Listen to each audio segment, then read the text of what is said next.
sebuah desa di seberang sungai, hiduplah sebuah keluarga yang berbahagia, yaitu bawang putih beserta ayah dan ibunya. Namun tak lama kemudian, ibunya menderita sakit parah sehingga meninggal dunia. Bawang putih sangat sedih sehingga ayahnya mencari ibu baru untuk bawang putih.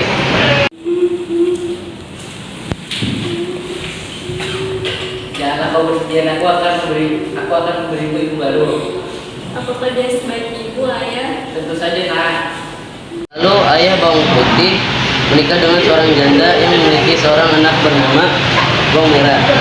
Namun ibu tiri dan saudara tiri bawang putih tidak sebaik yang mereka duga. Kejahatan mereka semakin merajalela saat ayah bawang putih meninggal dunia. Ayah, kenapa kau tinggalkan aku? Udah deh, gak usah lebay. Gitu doang. Lagian ya, semua orang juga bakal mati kali. Gitu doang lebay. Ya udah, daripada nulis gak jelas gini, udah sekarang kamu pulang ke rumah terus bersih-bersih. Mau dinamisi berabad-abad juga gak bakal hidup lagi kan? Terus sekarang pulang.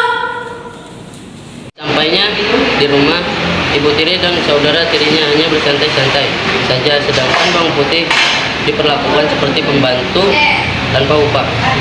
Namun bawang putih menjalaninya dengan sabar dan tabah, dan keesokan harinya. Wah, segarnya pagi hari ini. Bawang putih! Bawang putih! Bawang putih! Apaan sih? Kok pagi-pagi gak mau tidur aku aja deh? Ini loh, bawang putih. Dari tadi dipanggil gak nyaut-nyaut, mana sekarang? Gak tau Ada apa, Bu? Dari mana aja sih kamu? Dari tadi dipanggil gak nyaut-nyaut, kurang keras. Atau emang budak?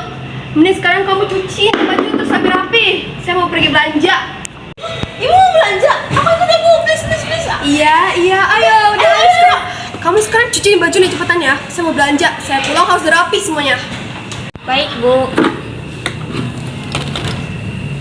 Berangkatlah bawang putih ke sungai untuk mencuci baju yang akan dicuci olehnya. Namun saat itu arus sungai lumayan deras, dan selendang ibu tirinya pun tersapu oleh aliran sungai.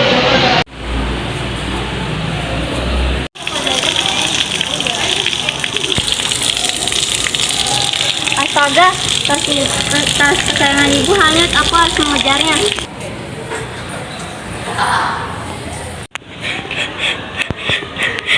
Langsung mengejar selendang itu. Bawang putih bingung hendak mencari kemana lagi. Dia telah bertanya ke penduduk yang sedang mencuci baju, namun tak ada yang melihatnya. Namun tiba-tiba bawang putih mendengar seseorang meminta tolong. Tolong, hai gadis desa, selamatkanlah aku.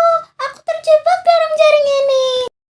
Siapa kau? Di mana kau? Aku tidak melihatmu. Aku ada di bawahmu, dekat dengan kaki kirimu. Aku adalah ikan yang dapat berbicara.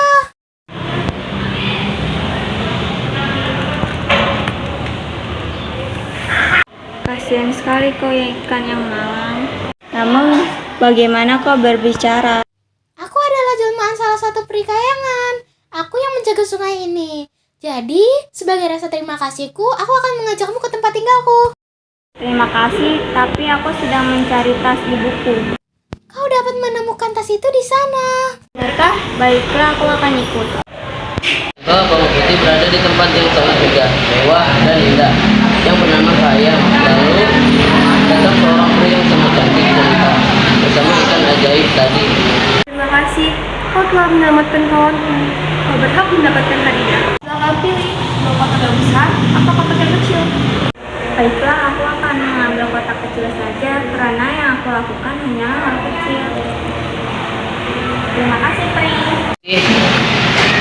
Segera menyelesaikan cuciannya dan pulang karena takut ibu tirinya akan marah besar nantinya. Bawang putih! Bawang putih! Iya, Bu, ada apa? Dari mana aja sih kamu? Jam segini baru pulang, makanan belum siapin lagi. Cepet senang kamu masak dulu, ibu udah gak tahan. Alah, itu mah dia paling main sama temennya sampai lupa waktu, Bu.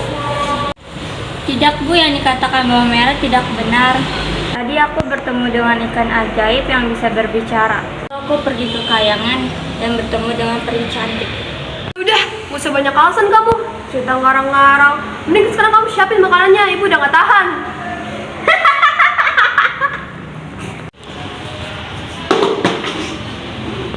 Apaan nih bawang putih? Kotak apaan nih? Buka aja bu, buka aja, buka aja. Jangan Bu, itu pemberian dari pernikahan kayangan. Udah bu, buka aja. Wah, sampai hiasan bu. Ambil bu, ambil bu, ayo bu. Bawang putih menuju dapur sambil bersedih. Sementara itu, ibu dan saudara tirinya sedang membicarakan suatu rencana. Bagus deh hiasannya. Mas, berlian, perak. Ini ya si bawang putih dapat ya. Gini ya, itu mana cocok pakai perhiasan bagus kayak gini. Dia mah cocoknya ya pakai tali sama karet aja ya kan. Gue ada rencana deh. Apa tuh Bu? Gue ada ide bagus. Apa tuh Bu? Besok kamu ikutin tuh bawang putih. Terus kamu cari tahu di mana ikan kesayangannya dia. Terus kalau udah nemu, kita goreng bareng-bareng. Tenang aja Bu. Bawang merah bakalan ambil ikan itu. Dan bawang merah bakal goreng ikan itu. Dan kita harus kasih ke bawang putih supaya dia ngerasain gimana rasanya kalau dia udah bohongin kita ya kan Bu? Emang ibu terdebes ya. Harinya, bawang merah mengikuti bawang putih ke sungai dan melihat bawang putih sedang berbicara dengan seekor ikan ajaib yang membawa bawang putih ke kayangan. Lalu setelah bawang putih pulang, bawang merah Akhirnya ketemu juga kamu ikan ajaib. Lo tau aja bawang putih, kamu gak akan bisa tenang karena kamu udah bohongin aku sama ibu. Ikan ini akan aku goreng dan selamat menikmati bawang putih. digorenglah ikan ajaib itu. Setelah matang, ikan itu disajikan di meja makan dan disiapkan untuk dimakan bawang putih. Ini bu ikannya, udah kita goreng. Jadi sekarang kita tinggal panggil bawang putih aja supaya dia makan. Iya betul kamu. Bawang putih. Ya Bu. Ini ada ikan goreng. Kamu makan aja buat kamu nih. Iya tadi aku sama ibu udah makan duluan. Kamu sih kelamaan. Wah, makasih Bu, Kak. Enak ikannya. Enak kok Bu. Ya iyalah gimana gak enak coba. Orang itu yang kamu makan adalah ikan ajaib. Udah ya. Bye. Putih pun menguburkan tulang ikan ajaib itu sambil menangis. Aku tidak salah pada kamu. Tanpa tersadar air matanya bercucuran dan mengenai tempat ikan itu dikubur. Dan akhirnya malam itu muncul cahaya dari tulang-tulang ikan ajaib. Dari sangka-sangka tumbuh sepucuk daun. Tulang-tulang ikan ajaib itu sudah menjadi pohon yang tidak begitu besar. Bukan hanya daunnya yang berlapis emas, tetapi tangkainya juga berlapis perak. Pagi hari tiba-tiba ada sembara dari kerajaan itu. Barang siapa yang dapat menyembuhkan penyakit ratu akan dinikahkan dengan pangeran jika perempuan dan akan dijadikan sebagai sahabat pangeran jika laki-laki. Dengan sangat cepat berita itu pun beredar di seluruh penduduk desa. Bagaimana Pengario? Apakah kamu sudah menemukan obat untuk ratu? Iya Pak Duka, tapi sakti itu bilang obatnya adalah tanaman emas dan perak. Tanaman itu hanya ada satu di dunia, dan yang dapat mencabut hanya orang yang menanamnya. Baik, kita cari informasi tentang tanaman itu. Baik Pak Duka.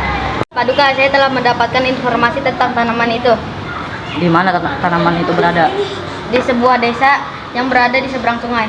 Baiklah Pengario, siapkan pasukan, kita berangkat sekarang. Pangeran pun pergi untuk mendapatkan tanaman itu. Permisi. Ya, ada apa? Apa pemilik rumah ini? Saya pemiliknya. Kenapa ini anak saya bawang merah? Bawang merah. Saya dengar di rumah ini ada tanaman emas dan perak. Tidak begitu. Oh iya ada di sana. Ayo. Saya butuh satu helai dari tanaman ini. Oh, boleh. Nah, coba kamu cobain. Iya, bisa sekali. Sih lebih banget gitu nggak bisa. Iya.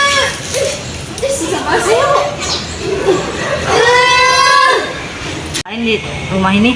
Oh iya ada, saya panggilkan dulu. Bawang putih. Ada apa, Bu? Coba kamu tolong cabutin nih pohonnya. Baik, Bu. Ini pangeran. Terima kasih Bang Putih. Sama-sama. Pun pulang dan keesokan harinya diberitakan bahwa Paduka Ratu telah sembuh dari penyakit uterusnya. Dan pangeran menemui Bawang Putih. Bara bahwa siapa yang dapat menyembuhkan penyakit ratu maka akan menjadi istri pangeran.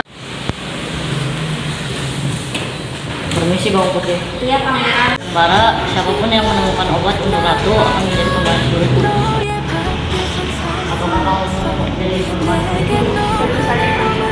시간만이 흘러갈 뿐이야 사랑해요 고마워요 따뜻하게 나를 안아줘 Ibu Tiri dan Bawang Merah hanya saling menyalahkan dan menyesal telah berbuat jahat pada Bawang Putih.